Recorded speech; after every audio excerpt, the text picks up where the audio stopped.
The return of my Coin Lady channel brings me much joy. The fact that many individuals still hold the belief that Bitcoin will always be the leading cryptocurrency initiative baffles me.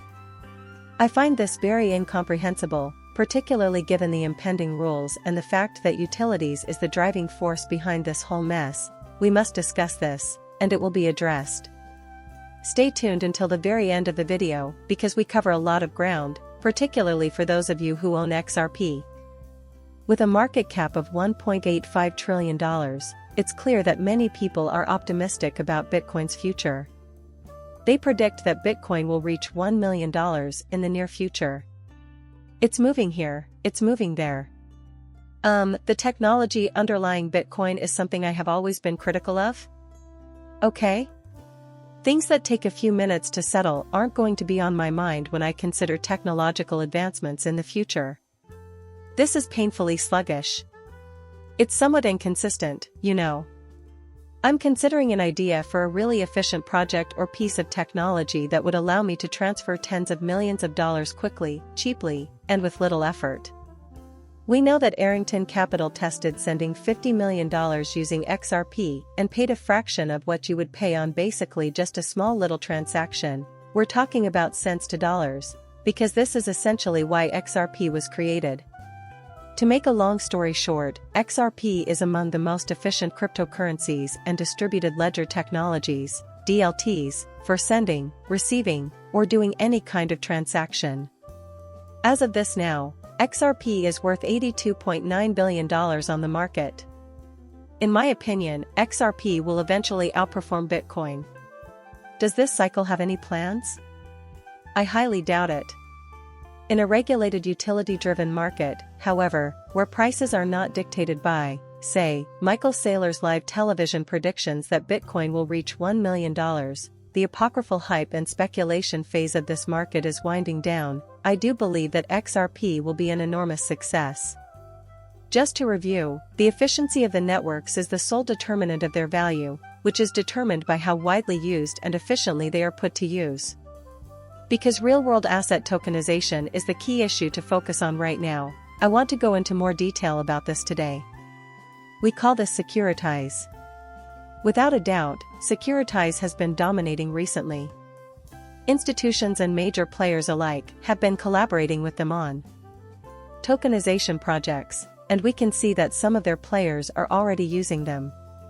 Their goal is to get the entire globe on chain. There are a few more, but you do have BlackRock, Hamilton, Lane, and KKR here. Some of the other participants could be visible if we clicked the View More button. Some extremely large networks have already tapped into a substantial amount of tokenized funds.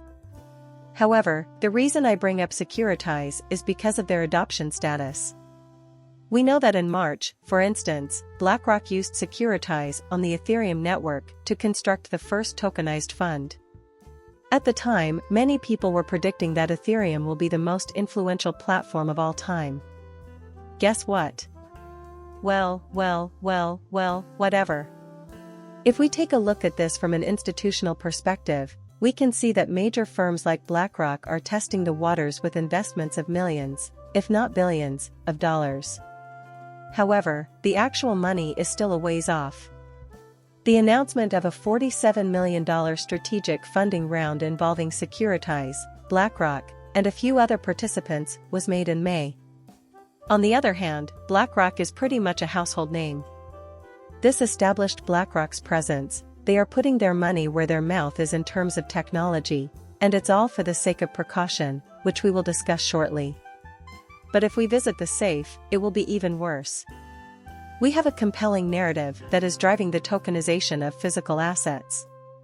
You can see the whole timeline here, particularly in 2024 when they were rapidly expanding, and they did mention that in 2017 they planned to use blockchain technology to automate and increase liquidity for alternative asset classes. However, they realized that the technology didn't exist at the time, so they built Securitize.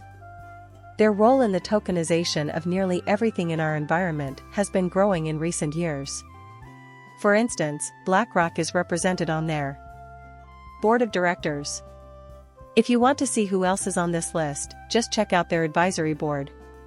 This advisory board is absolutely jam-packed with industry heavyweights: Twitter, Google, Barclays, the SEC, JP Morgan, and even the very young Commodities Exchange, the World Economic Forum, and the list continues on and on. To be honest, it's somewhat bizarre. Also, just so you know, James Wallace, Ripple's VP of Central Bank Interactions, I find that intriguing. We find a long list of investors when we look at them. Of course, there are repercussions in this area, such as with SBI Holdings. Thus, it is clear that Ripple has a negligible amount of vulnerability to securitize. Furthermore, if we return to this point 15 hours ago, we can see that Standard Chartered's, Zodiac's custody agreement with Securitize, and BlackRock's tokenization partner were all involved. Well, it looks like Zodiac Custody has just inked a deal with Securitize.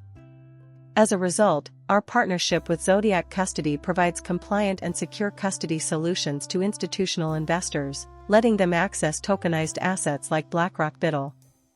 What's more, we're bridging the gap between traditional finance and digital assets, providing the infrastructure that institutions need to competently participate in this revolutionary market. Is this going to bring more attention to XRP? They touch on the tokenization market and cryptocurrencies, and how huge both markets will ultimately be. Now, let's get into that topic. Over here. Starting to follow Securitize, we have Ripple. The premier platform for securitizing private equity, private credit, and other alternative assets on the private market is available to investors through Securitize.